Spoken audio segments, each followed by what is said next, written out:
अगला टॉपिक है types of computers. जितने भी तरह के कंप्यूटर्स अवेलेबल हैं उन्हें कुछ कैटेगरीज के बेस पर टाइप्स में डिवाइड किया जा सकता है। कैटेगरीज के बेस पर तो पहली कैटेगरी है एप्लीकेशंस। एप्लीकेशंस मतलब अनुप्रयोग, यानी उनके वर्किंग करने का जो तरीका है उसके बेस पर और उनको यूज करने के बेस पर तीन कैटेगरीज में डिवाइड किया जा सकता है। पहली कैटेगरी है एनालॉग कंप्यूटर्स, दूसरी कैटेगरी है डिजिटल कंप्यूटर्स और तीसरी कैटेगरी है हाइब्रिड कंप्यूटर्स। सबसे पहले एनालॉग कंप्यूटर्स। एनालॉग कंप्यूटर्स जो इनपुट के फॉर्म में एनालॉग सिग्नल्स लेते हैं। एनालॉग सिग्नल्स कहीं किसी भी प्रकार से डिजिटल नहीं होते हैं और ये प्रोबेबिलिटी पे काम करते हैं, अनुमान पे। जैसे कई बार कुछ ऐसी मशीनरीज होती हैं जो इनपुट के रूप में फिजिकल मेजरमेंट यानी भौतिक माप लेती हैं। जैसे वजन नापने की मशीन इनपुट के रूप में वजन लेती है, वेट।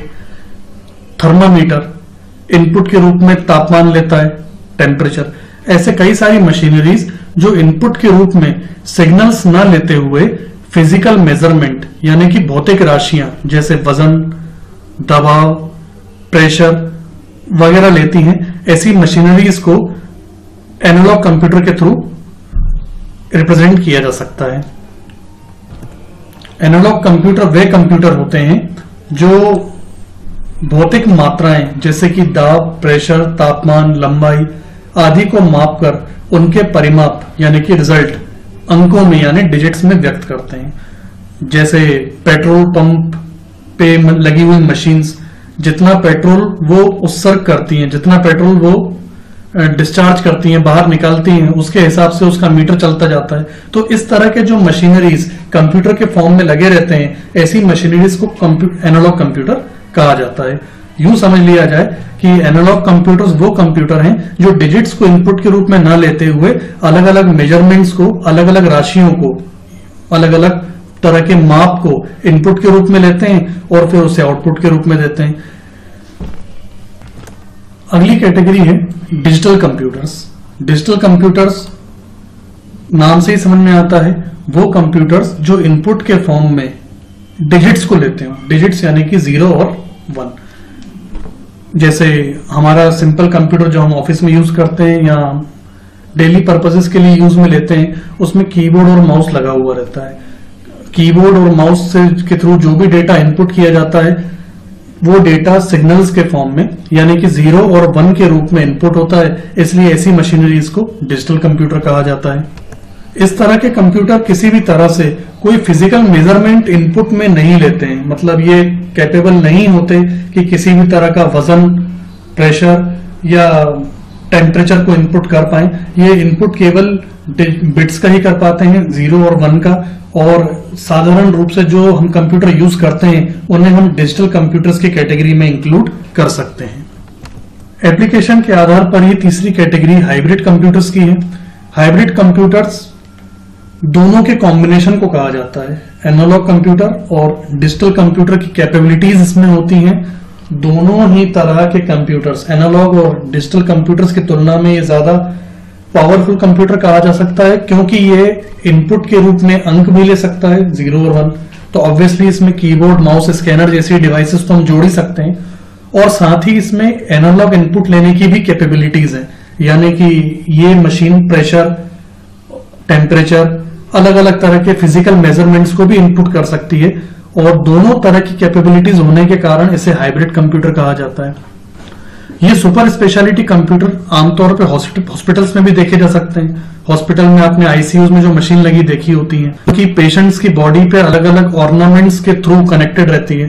तो पेशेंट्स की बॉडी से जो भी तरह के वेव्स हैं उसे रिसीव होते हैं, अलग अलग तरह के प्रेशर या जो भी टेम्परेचर उसे रिसीव होता है वो उसे भी लेने में कैपेबल होती है और साथ में डिजिटल सिग्नल्स यानी कि 0 और 1 को भी लेने में ये कैपेबल होती है।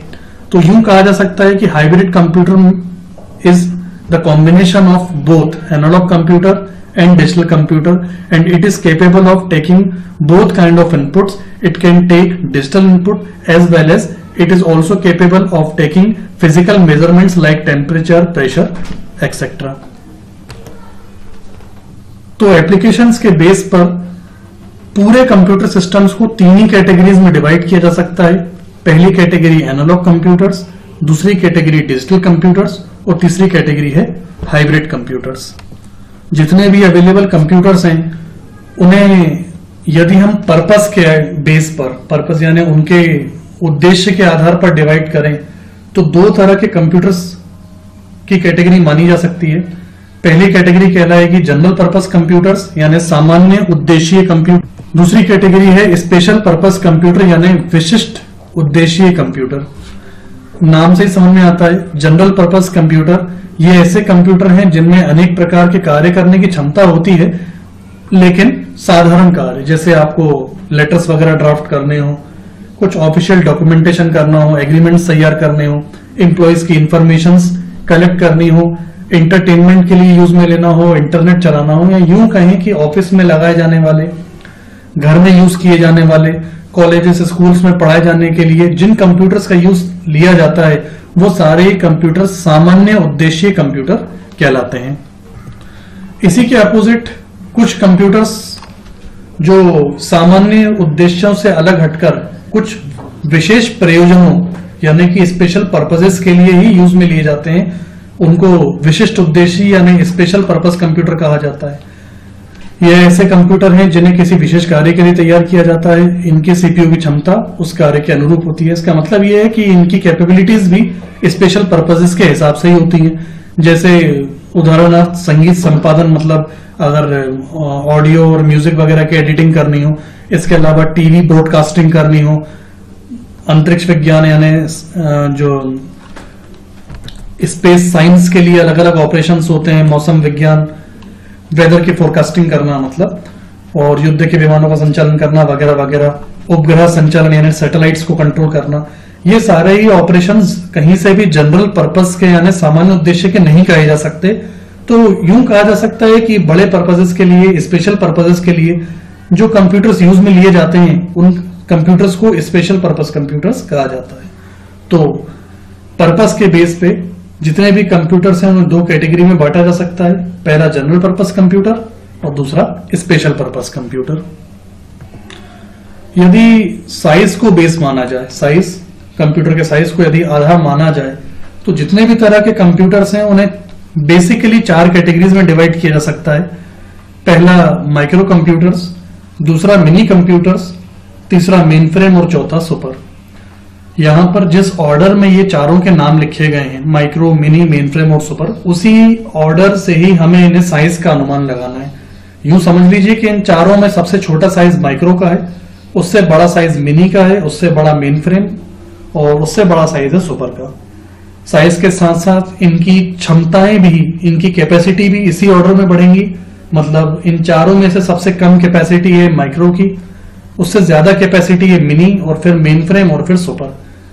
ऑब्वियसली इनके प्राइजेस भी इसी ऑर्डर में ही बढ़ेंगे, यानी कि चारों में से सबसे कम प्राइस माइक्रो का है, उससे ज्यादा प्राइस मिनी का, उससे ज्यादा मेन फ्रेम और फिर उससे ज्यादा सुपर कंप्यूटर का। यहां पर मैं एक बात बता दूं कि जो हम लोग जनरल पर्पस के लिए सिंपल कंप्यूटर्स यूज करते हैं, आप और मैं, या ऑफिस में, कॉलेज, स्कूल्स में हम जो कंप्यूटर्स देखते हैं वो माइक्रो कंप्यूटर्स की कैटेगरी है। यानी कि हम सबसे कम कैपेसिटी वाले सिस्टम्स को यूटिलाइज करते हैं अपने जनरल पर्पसेस के लिए। माइक्रो कंप्यूटर, तो इन माइक्रो कंप्यूटर्स को पीसी यानी पर्सनल कंप्यूटर के नाम से भी जाना जाता है। और जैसा मैंने आपको बताया कि माइक्रो कंप्यूटर घरों में, स्कूल्स में, कॉलेजेस में, ऑफिसेस में यूज में लिए जाते हैं और इंटरटेनमेंट वगैरह के लिए या मीटिंग्स वगैरह के लिए जो भी हम डॉक्यूमेंटेशन करना चाहते हैं वो इन कंप्यूटर्स पे करते हैं। यूजुअली जैसा मैंने आपको बताया कि सिंपल कंप्यूटर्स जो हम यूज करते हैं they all are considered as micro computers. इससे अधिक साइज के मिनी कंप्यूटर्स होते हैं और कैपेसिटी भी ऑब्वियसली माइक्रो से इनकी ज्यादा होती है और यूजुअली इनको नेटवर्क में यूज किया जाता है। जब दो या दो से ज्यादा कंप्यूटर्स को आपस में कनेक्ट किया जाता है तो कनेक्ट करने के बाद कई बार इसी आवश्यकता होती है कि इन कंप्यूटर्स को सर्वर के थ्रू कंट्रोल किया जाए। तब किसी मशीन को हम सर्वर तभी बना सकते हैं जब उसकी कैपेसिटी बाकी कंप्यूटर्स से ज्यादा हो। अब बाकी कंप्यूटर्स अगर माइक्रो हैं तो सर्वर की भूमिका में माइक्रो ज्यादा सक्षम नहीं हो पाएगा, ज्यादा कैपेबल नहीं हो पाएगा। तो जहां पर भी पॉसिबल हो पाता है, जिनका बजट ऐसा होता है, जिनकी कैपेबिलिटी हो बजट को लेकर, तो वो सर्वर के रोल में यूजुअली मिनी कंप्यूटर्स का यूज करते हैं, क्योंकि मिनी कंप्यूटर्स की कैपेसिटी माइक्रो कंप्यूटर से ज्यादा है। तो यहां पर नेटवर्क में इनका रोल एक सर्वर के रूप में अधिक सक्षमता के साथ किया जा सकता है। इन्हें छोटी या मध्यम स्तर की कंपनियां काम में लेती हैं। इस कंप्यूटर पर टर्मिनल जोड़कर एक समय में एक से अधिक व्यक्ति काम कर सकते हैं। यहाँ टर्मिनल जोड़ने का मतलब नेटवर्क बनाने से है कि एक बार नेटवर्क बनाने के बाद 2 या 2 से ज्यादा व्यक्ति भी इसके अंडर में काम कर सकते हैं। मिनी कंप्यूटर में एक से अधिक सीपीयू हो सकते हैं। इनकी मेमोरी और गति माइक्रो कंप्यूटर से अधिक और मेनफ्रेम कंप्यूटर से कम होती है। यहाँ पर हम मेनफ्रेम कंप्यूटर की बात इसके बाद करेंगे। ऑब्वियसली इसकी मेनफ्रेम की कैपेबिलिटीज इससे ज्यादा होंगी। फिलहाल मध्यम स्तर की कंपनियों में मिनी कंप्यूटर ही उपयोगी माने जाते हैं, क्योंकि इनका बजट ऐसा होता है कि यूजुअली इन्हें मैनेज किया जा सकता है। यद्यपि अनेक व्यक्तियों के लिए अलग अलग माइक्रो कंप्यूटर लगाना भी संभव है, परंतु यह अधिक महंगा पड़ता है। तो कोशिश ये होती है कि एक मिनी कंप्यूटर को सेंट्रल कंप्यूटर के रूप में लगाया जाए और बाकी मशीन्स उसको उसके साथ टर्मिनल्स बना करके उसका यूज करें। इसके बाद बात करते हैं मेनफ्रेम कंप्यूटर्स की। कभी ऐसी परिस्थिति भी होती है कि नेटवर्क का साइज काफी बड़ा होता है। नेटवर्क का साइज बड़ा होने के कारण मिनी कंप्यूटर में कैपेबिलिटीज नहीं बन पाती हैं कि वो नेटवर्क से जुड़े सारे कंप्यूटर्स को मैनेज कर पाए। एग्जाम्पल के लिए कई बार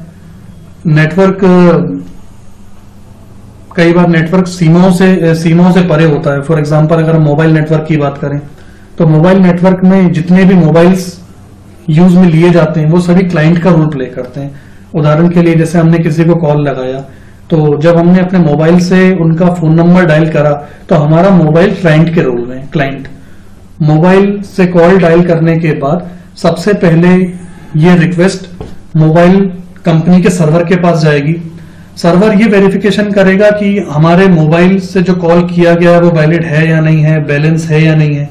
इन सारे वेरिफिकेशंस को परफॉर्म करने के बाद मोबाइल कंपनी का सर्वर उस कॉल को, जिसको हमने कॉल लगाया है, उसको ट्रांसफर कर देगा।